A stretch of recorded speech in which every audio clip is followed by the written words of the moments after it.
Hello बच्चों, मैं हूं आपका अंकित भैया और भाई एक बार फिर आप सबके लिए लेके आया हूं class 9th SST election chapter का रैपिड रिवीजन। तो एक बार फिर भाई 15 से 20 मिनट के अंदर अंदर पूरा चैप्टर कंप्लीट करेंगे। हर वो चीज बताऊंगा जो तुम्हारे एग्जाम में आने वाली है। और आप लोगों के कमेंट आ रहे थे, भैया ये वाला चैप्टर पढ़ा दो, वो वाला चैप्टर पढ़ा दो। यार ऐसे ऐसे चैप्टर का नाम ले रहे थे जो मैंने ऑलरेडी पढ़ा रखा है, इसीलिए आज मैं स्क्रीनशॉट लेके आया हूं। देखो मैंने ये सारे चैप्टर्स पढ़ा दिए हैं, कई चैप्टर्स के वन शॉट आ चुके हैं, कईयों के रैपिड रिवीजन भी आ चुके हैं। तो यहां पर आप देख सकते हो मैंने बहुत सारे एसएसटी के ऑलमोस्ट सारे चैप्टर पढ़ा दिए हैं।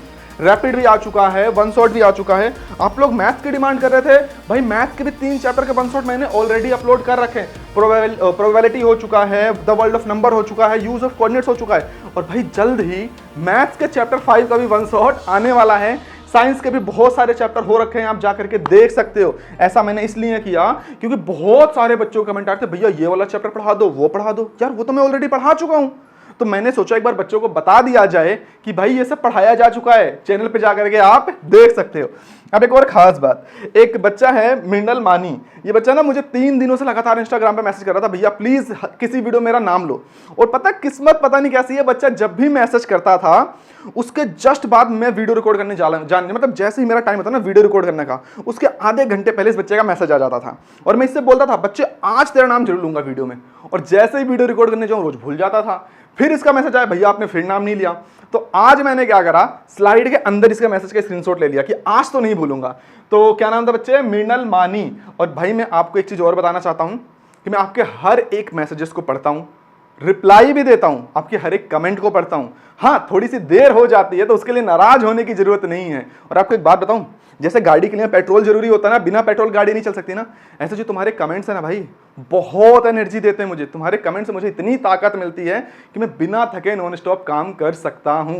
तो ऐसे ही यार अपना प्यार हमेशा बनाए रखना, प्यारे प्यारे कमेंट करना, मुझे एनर्जी मिलती रहेगी। तुम सबके लिए बहुत सारे लेक्चर्स में लेकर के आता रहूंगा।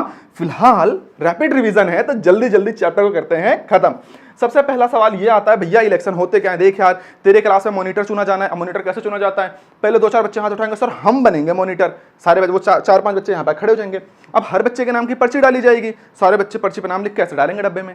जिसके नाम की पर्ची ज्यादा निकली वो बन जाएगा मॉनिटर। बस यही होता है इलेक्शन। ऐसे ही देश के अंदर चुनाव कराए जाते हैं, लोग वोट डालते हैं, जिसे ज्यादा वोट मिलते हैं वो नेता बन जाता है, वही सरकार चलाता है। यही होता है इलेक्शन।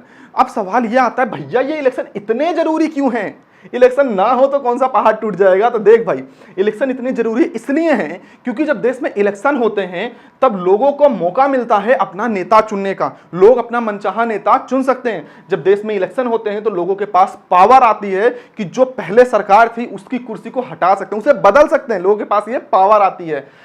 जब इलेक्शंस आएंगे तो नेताजी को जनता के बीच में आके जवाब देना पड़ेगा कि 5 साल उन्होंने क्या किया, 5 साल देश के लिए काम किया या अपनी जेबें भरी। उन्हें जनता के बीच में आके जवाब देना पड़ेगा। इलेक्शन इसलिए जरूरी है क्योंकि इलेक्शन में लोगों को इक्वलिटी मिलती है, अपॉर्चुनिटी मिलती है अपना नेता चुनने का। चाहे कोई गरीब हो चाहे कोई अमीर हो, वो अपने वोट से नेताजी को बदल सकता है, नेता की कुर्सी गिरा सकता है।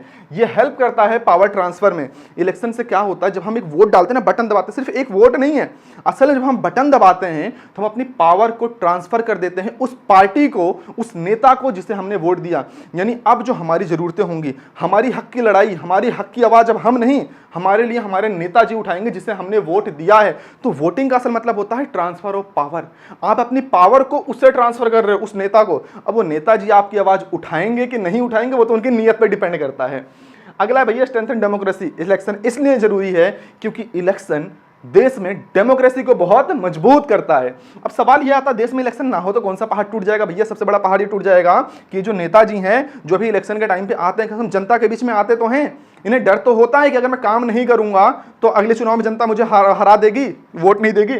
अगर चुनाव ही नहीं होंगे तो डर ही नहीं होगा, इन्हें किसी को जवाब ही नहीं देना पड़ेगा, फिर अपनी मनमर्जी चलाएंगे, सारा पैसा जेब में भरेंगे, कोई जस्टिस नहीं होगा, कोई न्याय नहीं होगा। जो नेताजी का सगा होगा वो आजाद घूमेगा, आम आदमी जेल में चक्की पीसेगा।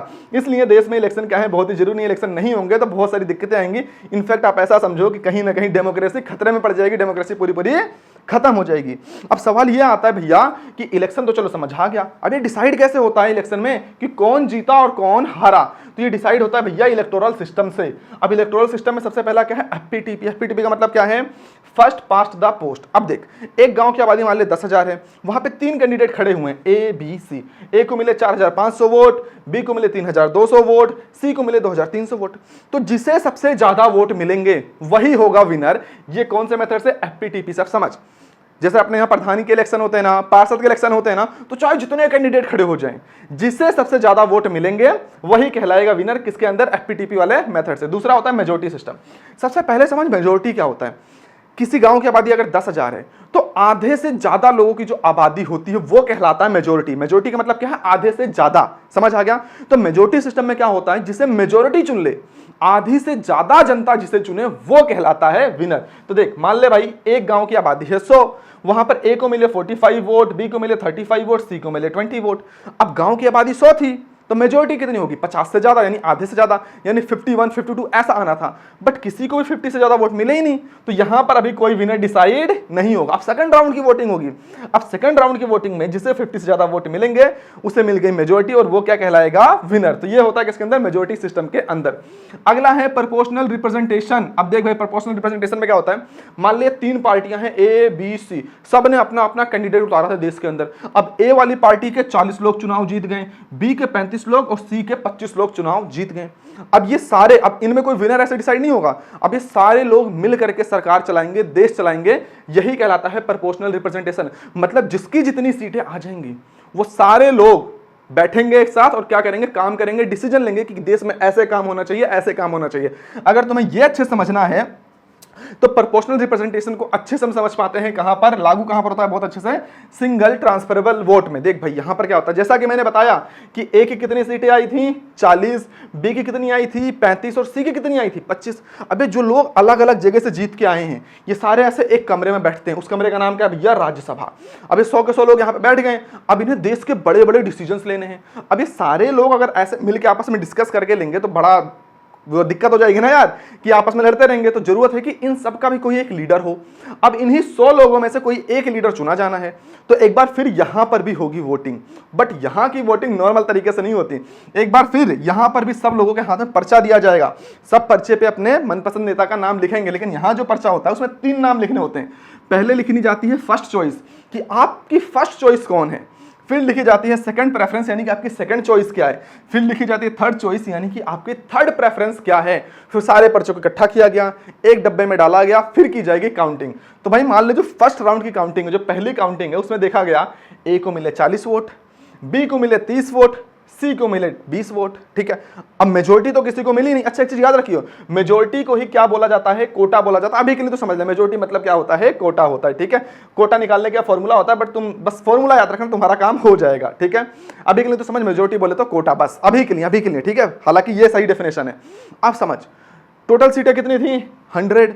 तो मेजोरिटी के लिए क्या चाहिए था? 51 सीटें चाहिए थी। बट पहले राउंड की वोटिंग में तो किसी को 50 से ज्यादा वोट मिले ही नहीं। तो अब क्या होगा समझ, जिसे सबसे कम वोट मिले थे, सी को सबसे कम वोट मिले थे, तो अब सी के 20 पर्चे खोले जाएंगे और देखा जाएगा कि इस 20 पर्चे में सेकंड प्रेफरेंस किसे दी गई थी।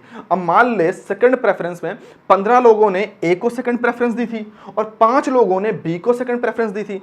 तो अब जो सी वाले वोट हैं उसमें से 15 वोट ए को ट्रांसफर हो जाएंगे और 5 वोट बी को ट्रांसफर हो जाएंगे, क्योंकि यहां पे सी के वोट यहां पर ट्रांसफर हो रहे हैं, इसीलिए इसे क्या बोलते हैं? Single transferable vote. और ये किसे रिप्रेजेंट कर रहा है? प्रोपोर्शनल रिप्रेजेंटेशन को रिप्रेजेंट कर रहा है। तो अब देख, उसके 15 वोट यहां पर आ जाएंगे। ए के कितने हो गए टोटल? अब 40 और प्लस 15 कितने हो गए? 55। तो ए की आ गई मेजोरिटी। तो फाइनली कौन डिसाइड हो जाएगा? ए को क्या मान लिया जाएगा? विनर मान लिया जाएगा। ठीक है, तो ये क्या था? Single transferable vote. अब सवाल ये आता है, भैया देश में इलेक्शन कराना, इलेक्शन होना, तो कोई नियम कानून तो होने चाहिए। बिना नियम कानून के इलेक्शन होंगे, लड़ाई दंगा, बहुत सारी दिक्कतें आ जाएंगी। तो हाँ भाई, इलेक्शन के बहुत सारे लॉस होते हैं। सबसे पहला लॉ क्या है? Representation of the people act 1950, हमारे कॉन्स्टिट्यूशन में लिख दिया गया था। इस एक्ट का मतलब होता है रूल, कानून। इसका काम क्या होता है? Preparation of the election. अब भाई तुझे खाना बनाना है, तो पहले तो आलू लाएगा, आटा लाएगा, चावल लाएगा, सब्जी काटेगा, तैयारी करेगा कि नहीं करेगा। तो देश में इलेक्शन कराना तो उसकी बहुत सारी तैयारियां करनी पड़ती हैं। तो ये जो कानून है ये बताता है कि इलेक्शन की तैयारियां कैसे कैसे होनी है। इसमें क्या क्या होता है, सबसे पहला है इलेक्टोरल रोल। इलेक्टोरल रोल बोला, एग्रोल नहीं बोला है। इलेक्टोरल रोल बोले तो देश में ऐसे कितने लोग हैं जो वोट डाल सकते हैं, यानी 18 साल के ऊपर वोट डाल सकते हैं। तो उनकी एक लिस्ट बनाई जाती है कि अच्छा ये वोटिंग कर सकता है, ये वोटिंग कर सकता है। तो सबसे पहली प्रिपरेशन क्या होती है, इलेक्टोरल रोल बनाए जाते हैं। दूसरा होता है delimitation of constituencies and readjustment of seat. ये दोनों पॉइंट्स मैं आपको डिटेल में समझाता हूं ताकि आपको अच्छे से समझ आए। अब देख भाई, एक छोटी सी कहानी समझ। एक गांव है, वहां का जो एरिया है करीब मान ले 1000 स्क्वायर मीटर, ठीक है, और वहां पे 100 लोग रहते हैं। तो आप भले ही एरिया ज्यादा हो, ठीक है, लेकिन लोग कितने हैं, 100 लोग हैं। अब 100 लोगों पर अगर एक नेता होगा तो बहुत आसानी से मैनेज कर लेगा। 100 लोगों की एक नेता दिक्कत सुन लेगा, उनकी सारी परेशानियां सुन लेगा, उनकी परेशानियों को सॉल्व भी कर देगा। लेकिन मान लो दिल्ली जैसे शहरों में आ गए जहां पर 1000 स्क्वायर किलोमीटर में 10,000 लोग रहते हैं।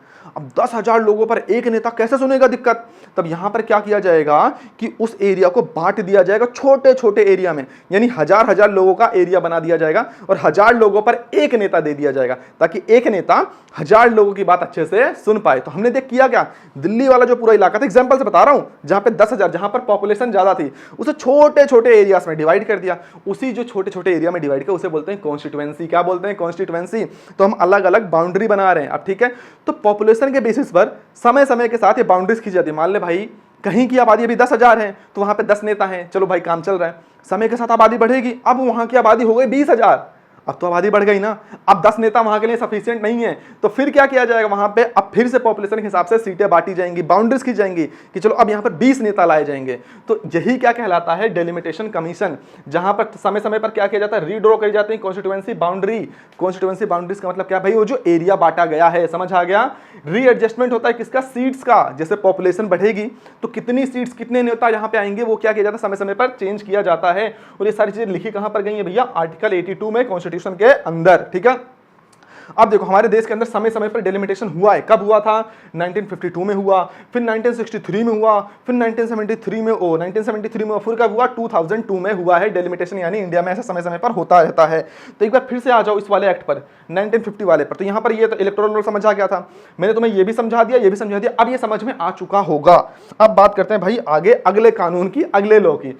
अगला लॉ क्या है भैया, representation of the people act 1951। अब देख, तैयारी तो हो गई इलेक्शन की, अब इलेक्शन करवाने की बारी है। तो इस कानून का काम क्या होता है, टू कंडक्ट द इलेक्शन। ये कानून क्या कराता है, इलेक्शन को कंडक्ट करवाता। तैयारी हो चुकी है, इलेक्शन कंडक्ट करना। इसमें क्या क्या होगा, कैंडिडेट का नॉमिनेशन। इस लॉ में बताया जाता है कैंडिडेट का नॉमिनेशन कैसे होगा। भाई नेताजी आएंगे, अपना पर्चा वर्चा देंगे, उनका क्या होगा, नॉमिनेशन किया जाएगा। इसमें क्या होगा, इलेक्शन कैंपेनिंग रूल। अब इसमें रूल्स बताए जाएंगे, कैंपेनिंग कैसे करनी है। नेताजी जाते हैं जनता के बीच में, उन्हें बताते हैं भाई हमें चुनो, हम अच्छे हैं। तो उसके बहुत सारे रूल्स हैं, वरना नेता लोग क्या करेंगे, दारू की बोतल लेके जाएंगे, पैसा लेके जाएंगे, जनता में बांटेंगे, लड़ाई करेंगे, दंगा करेंगे, लोगों को धमकाएंगे। तो ऐसा ना हो, इसके लिए कैंपेनिंग के भी रूल होते हैं। वोटिंग प्रोसेस पूरी इसी रूल के तहत होगी। काउंटिंग, वोटों की गिनती सही तरीके से होनी चाहिए। पता चला लोगों ने वोट किसी और को दिया था, गिनती में किसी और के नाम पे डाल दिए गए, तो ये ऐसा नहीं होना चाहिए। इलेक्शन डिस्प्यूट, अगर इलेक्शन के दौरान कोई लड़ाई होता है, दंगा होता है, कोई विवाद होता है, तो कहां सॉल्व किया जाएगा, कोर्ट के अंदर। करप्ट प्रैक्टिसेस, इस कानून का काम है कि करप्ट प्रैक्टिस इलेक्शन के अंदर ना हो, लड़ाई दंगा ना हो, पैसे ना चले, इलीगल तरीके से वोट्स खरीदे ना जाएं। ये सारा काम किसका होता है, इस लॉ का होता है। अब सवाल यह आता है भैया इतना सब कुछ हो रहा है, इसे मैनेज कौन करता है। इसे मैनेज करने के लिए हमारे देश में एक अलग से इंडिपेंडेंट बॉडी होती है जिसे बोलते हैं इलेक्शन कमीशन ऑफ इंडिया। और ये क्या है, कॉन्स्टिट्यूशनल बॉडी है। मतलब ये किसी नेताजी के अंडर काम नहीं करती, ये इंडिपेंडेंट काम करती है, इस पे किसी की नहीं चलती है, इसे कॉन्स्टिट्यूशन ने ही बनाया है, ठीक है। तो ये कॉन्स्टिट्यूशनल बॉडी है। ये स्टेब्लिश कब हुई थी, 25 जनवरी 1950 को याद रखना है। और इसमें सारे काम कैसे होंगे, सारी चीजें मेंशन कहां पर है, आर्टिकल 324 में। इसका काम क्या होता है, इसका काम है to conduct free and fair election. Election commission of India का काम है कि ये फेयर तरीके से, ईमानदारी से इलेक्शन को क्या करे, कंडक्ट करवाए। चलो भाई, अब देखो क्या कोई एक आदमी पूरा इलेक्शन कमीशन ऑफ इंडिया को मैनेज कर रहा है, नहीं। क्या एक आदमी पूरे देश में इलेक्शन करवा सकता है, नहीं। तो इनका भी पूरा क्या होता है, एक इलेक्शन मशीनरी होती है। कैसे? सबसे ऊपर कौन होता है? Election commission of India. इनका काम क्या होता है कि पूरा देश में कहां पर क्या चल रहा है सब पे क्या करना है, नजर रखनी है। फिर कौन होता है उनके नीचे? Chief electoral officer, CEO. इनका काम क्या होता है कि स्टेट लेवल पर, जैसे हरियाणा है, उत्तर प्रदेश है, हिमाचल है, स्टेट लेवल पर जो अंदर इलेक्शन हो रहे हैं उस पर नजर रखना, कहीं कोई गड़बड़ ना हो जाए, धांधली ना हो जाए। फिर अगले आते हैं भैया डिस्ट्रिक्ट इलेक्शन ऑफिसर। इनका काम क्या है कि अपने जिले के अंदर, इनके डिस्ट्रिक्ट के अंदर जो छोटे मोटे इलेक्शन हो रहे हैं, जो भी इलेक्शन हो रहे हैं उस पर नजर बना के रखना, कहीं कोई गलती नहीं हो जाए, सब कुछ मैनेज करना। ये काम किसका होता है? इनका होता है। फिर आते हैं रिटर्निंग ऑफिसर। इनका काम क्या होता है कि इनके कॉन्स्टिट्यूएंसी में, मैंने बता दिया है कॉन्स्टिट्यूएंसी क्या होता है, मतलब इनके एरिया में जो इलेक्शन हो रहे हैं वहां पर सब कुछ मैनेज करना, वहां कोई दिक्कत ना आ जाए, धांधली ना हो जाए, वो सारा काम इनका होता है। फिर आते हैं भैया पोलिंग ऑफिसर, कि जहां पर वोटिंग हो रही है वहां पर भी एक ऑफिसर होता है, वो सारी चीजों को मैनेज करता है। तो इलेक्शन कमीशन ऑफ इंडिया में कोई एक आदमी बैठ के नहीं चलाता, ऐसे पूरी एक मशीनरी होती है, बहुत सारे लोग होते हैं उसमें, वो पूरा सिस्टम क्या करते हैं, इस तरीके से कुछ मैनेज करते हैं। ठीक है, चलो भाई अब समझते हैं function of election commission of India, कि इलेक्शन कमीशन ऑफ इंडिया का असल में फंक्शन क्या है। देख, सबसे पहला फंक्शन क्या? इलेक्टोरल रोल तैयार करना। ये करते हैं, इनके आदमी घर घर जाते हैं, लोगों से पूछते हैं भैया आप घर में कितने बच्चे हैं, कितने बड़े हैं, कितनी उम्र है, 18 साल का कौन कौन है, तो सबका क्या करते हैं, वोटर लिस्ट में नाम जोड़ते हैं कि अच्छा ये वोट दे सकते हैं, चलो इनका नाम भी वोटर लिस्ट में डाल दिया जाए। दूसरा है SIR, स्पेशल इंटेंसिव रिवीजन। अब देख भाई, समय समय पर क्या होता है, कोई बड़े बूढ़े खत्म हो जाते हैं, मर जाते हैं, तो अब जरूरी है ना कि उनका नाम वोटर लिस्ट से हटाया जाए। कई बार क्या होता है, कई फर्जी वोटर आ जाते हैं, तो ये एक प्रोसेस है जहां पर जो नए वोटर्स हैं उन्हें ऐड किया जाता है, जो लोग मर चुके हैं उन्हें हटाया जाता है, जो फर्जी वोटर्स ऐड हुए हैं उन्हें भी हटाया जाता है। जैसे कि हरियाणा के अंदर SIR चल रही है, जो लोग हरियाणा से उन्हें पता होगा ये काम यहां पर अभी चल रहा है। तो अगला काम क्या इलेक्शन कमीशन ऑफ इंडिया से? इलेक्शन शेड्यूल, कि इलेक्शन होना कब है ये कौन तय करेगा? Election commission of India. और ऐसा नहीं कि आंख बंद कर एक पर्ची निकाली, अच्छा सितंबर में करा देते हैं इलेक्शन, ऐसा नहीं होता है। बहुत सारी चीजें देखनी पड़ती हैं, कि देखा जाता है भैया इलेक्शन कराएंगे तो उसमें मौसम कौन सा होगा, कहीं कोई त्यौहार तो नहीं है, लोग त्योहारों में लगे पड़े हैं, वोट करने नहीं आए, कहीं बच्चों का एग्जाम ना चल रहा हो, कहीं किसान की फसल ना खड़ी हो, किसान पहले फसल काटेगा कि वोट देने आएगा।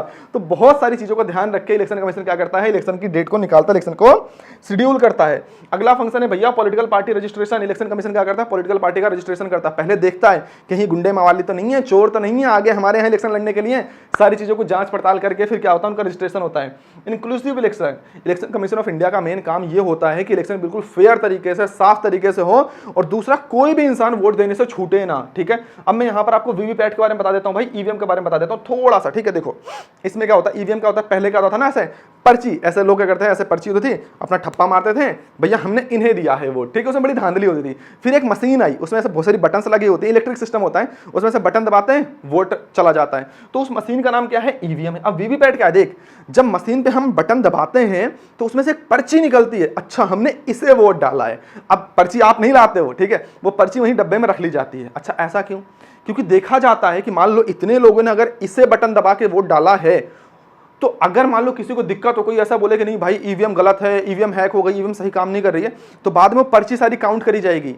ठीक है, अगर इतनी बटन इसके नाम पे दबी हैं तो इतनी पर्ची भी निकली होंगी। ठीक है, तो जो पर्ची निकलती है उसी क्या बोलते हैं, वीवीपैट। इससे फायदा क्या होता है कि ईवीएम में धांधली नहीं हो सकती ना, अगर इतनी बटन इसी दबी तो इसके नाम कितनी पर्ची निकली होगी, वो पर्ची काउंट करके पता कर लिया जाता है कि असल में वोटिंग सही तरीके से हुई है कि नहीं हुई, या कोई धांधली हुई है। ठीक है, तो ये सारी चीजें क्या थी, इसकी थी। अगला है ensure free and fair election. Election commission of India का काम क्या होता है कि फ्री एंड फेयर तरीके से इलेक्शन हो, यही क्या है इसका मेन काम होता है। तो ये तो बात हुई भैया फंक्शन की किसकी, इलेक्शन कमीशन ऑफ इंडिया के।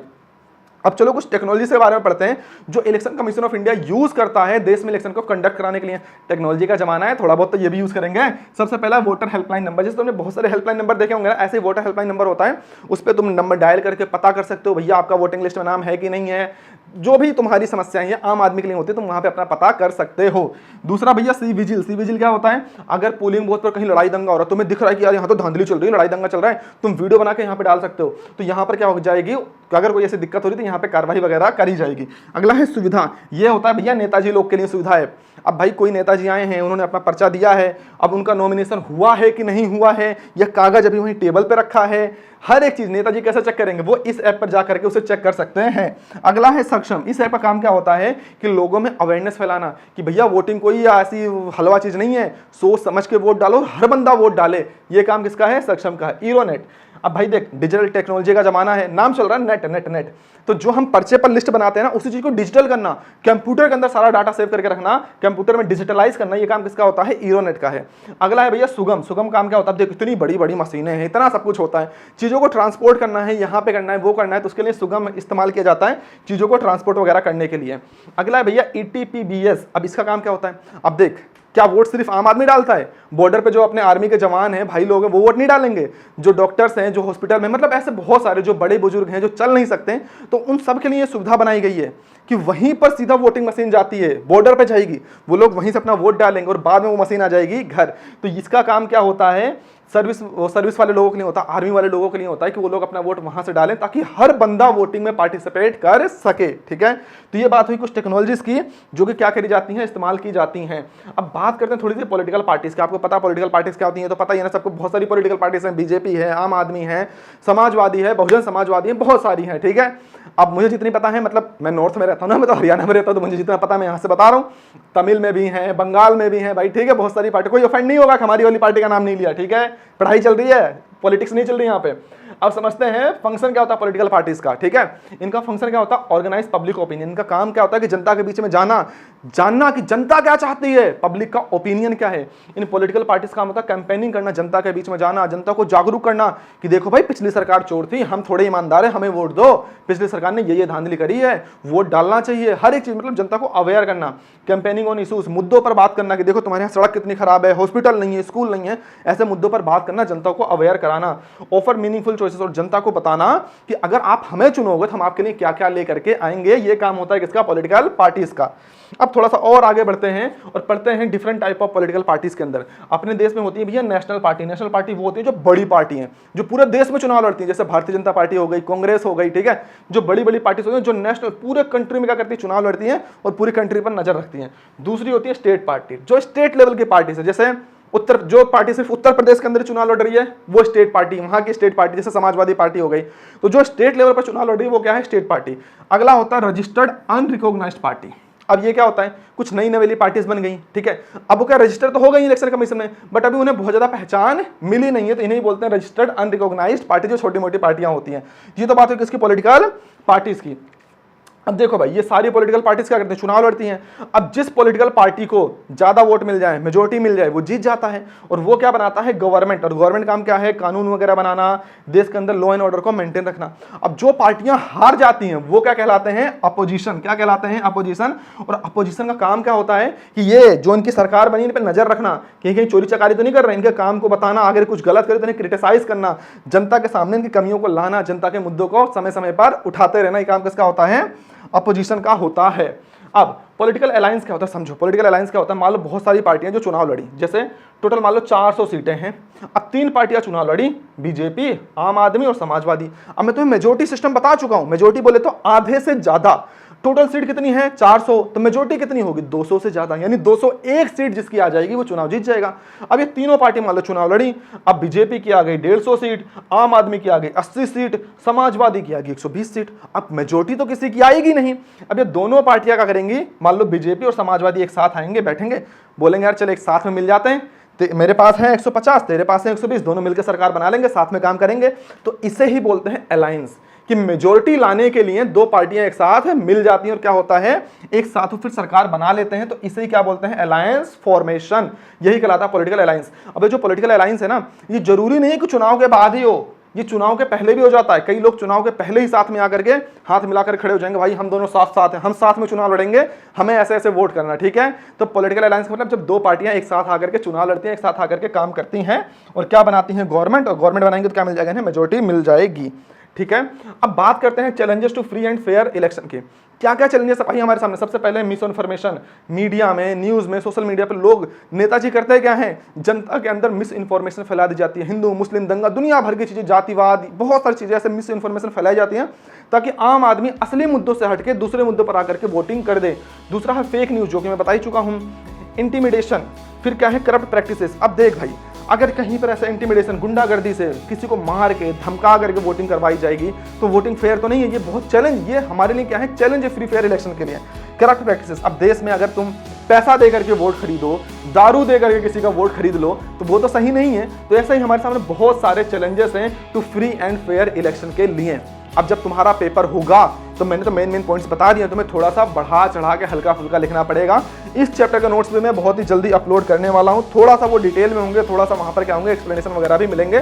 फिलहाल हमारा चैप्टर हो गया खत्म। मुझे नहीं पता कितनी देर का हुआ, मुझे ऐसा लग रहा है थोड़ा सा लेंदी तो हो गया रैपिड के नाम पे, ठीक है। शुरुआत में मैंने थोड़ा सा ज़्यादा बोल दिया, लास्ट में थोड़ा सा ज़्यादा बोल दिया, तो 20-22 मिनट तो हो गया होगा, मुझे लग रहा है 20-22 मिनट हो गया होगा। लेकिन फिलहाल हमारा चैप्टर हो चुका है खत्म। अब आएगा मैथ्स का चैप्टर 5 और इसके बाद अभी एसएसटी का चैप्टर 2 रहता है मेरे ख्याल से।